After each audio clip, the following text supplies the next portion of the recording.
Hi, this is Kevin Brown with your 2 Minute Tuesday. According to Barna Research, 60% of Americans can't name either half of the 10 Commandments or the 4 Gospels. That's called biblical illiteracy. The Gallup research folks said this: Americans revere the Bible, but by and large they don't read it. And because they don't read it, they have become a nation of biblical illiterates.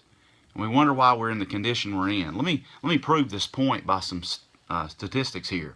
59% of Americans reported reading the Bible occasionally. That's last year, but that's down from 73% in the 1980s. Many Christians cannot identify more than 2 or 3 of the 12 disciples. 82% of Americans believe that God helps those who helps themselves is actually in the Bible. It's not.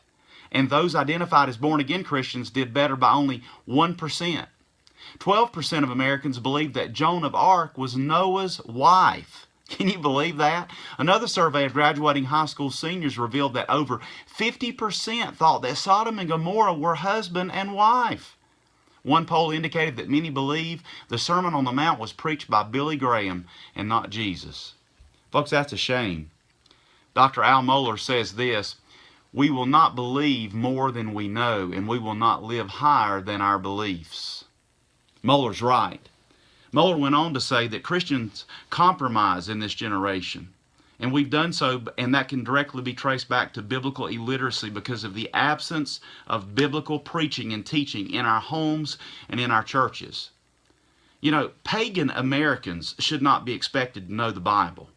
But Christians who claim to be, Americans who claim to be Christians should know the Bible. But we don't know the Bible. It's been stripped out of our lives. Why? Because we're too busy. We're too busy. Did you know that only 19% of Christians read the Bible on a daily basis, according to research? In many churches, biblical preaching has taken a back seat to what the newspaper says. Biblical preaching has taken a back seat to what Oprah says, or Dr. Phil, or the ladies on The View. We've got to reverse this trend. And we've got to do it now. And the only way that's going to happen is if we bring the Bible and Bible reading back to our homes and Bible preaching back to our churches. And it's got to begin now. We're running out of time. And parents, it is your God-given responsibility to make certain that your children know more about God than they know about athletics or even academics, because there will be no place in heaven for your children's trophies or their diplomas.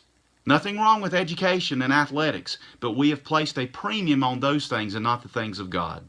This has been Kevin Brown with your 2 Minute Tuesday.